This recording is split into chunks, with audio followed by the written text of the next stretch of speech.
Little bit of a Friday morning potted philosophy. There are many reasons for living, but one of those reasons is the delight you can get from flowers and plants. Well, we'll be proving that point, I hope, in a few moments after a short film from Australia. On the vast sheep farms of inland Australia, mustering sheep by four-wheel drive truck, sheepdogs and motorbike is an everyday occurrence. Mobs of sheep numbering thousands can be quickly gathered thanks to modern machines and the sheepdog.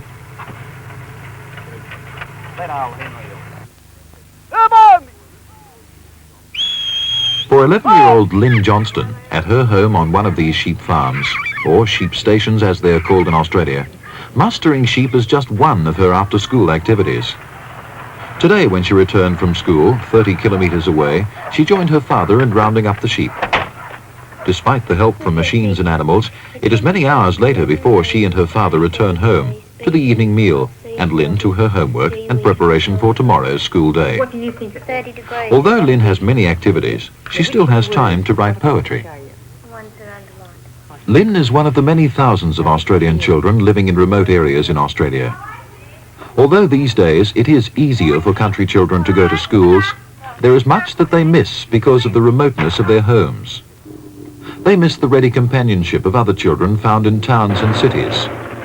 They miss the stimulation of theatres, books, music and art that is easily available in the major centres of population.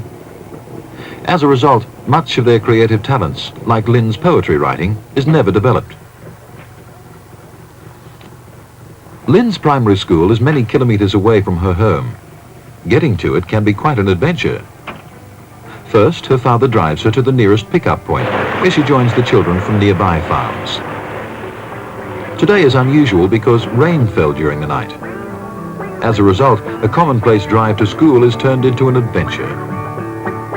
Instead of the school bus, a four-wheel drive vehicle had to be used. The dust-dry roads of yesterday were overnight turned into slippery mud, making it difficult for fast progress. Because of the roads and swollen creeks, it took the children 2 hours to arrive at school. Many times they thought they would have to turn back.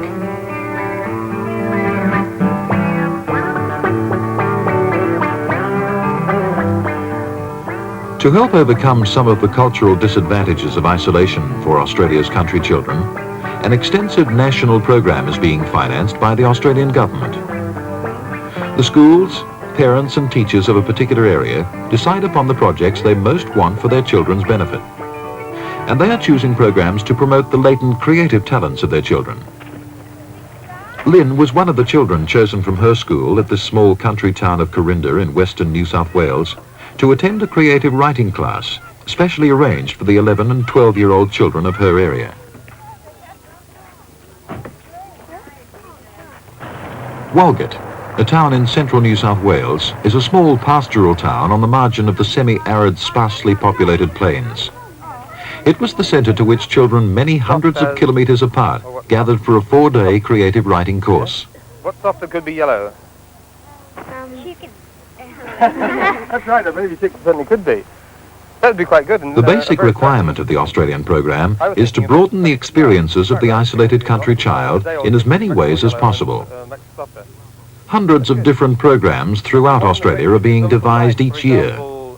They introduce the children to sporting activities and games they had never played before, to music, drama, arts and crafts, to creative writing, to science, camping, field trips, to printing books or producing newspapers. The list is as long as the imagination of the teachers and parents. Whatever the course, organisers include exploratory visits to nearby centres of interest. Here, the creative writing group visits the famous black opal mines of Lightning Ridge. Although large-scale mining at Lightning Ridge ceased many years ago, there is still sporadic activity among prospectors and part-time miners, and worthwhile strikes of opal are still occasionally made. Today, the ground about the tiny township of Lightning Ridge is pockmarked with innumerable mine shafts up to 21 metres deep. There is always the chance of finding a blue topaz or an elusive opal. Back at the creative writing course, the children gather around the meal table to talk. One of the aims of the course is not only to awaken the children's creative ability, but also to give them contact with other children of similar backgrounds and interests. Some of the children came long distances. For some of them, their regular school classes are conducted by radio through the School of the Air. Their major contact with other children has been by voice. Not even going to school has brought them together with other children. So it is not surprising that they make the most of these get-togethers.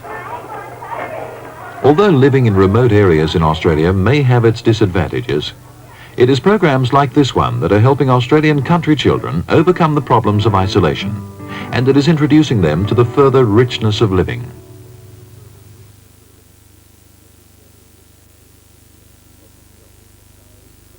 Well, something else that adds to the richness of living is flowers and plants, as we see in our next program.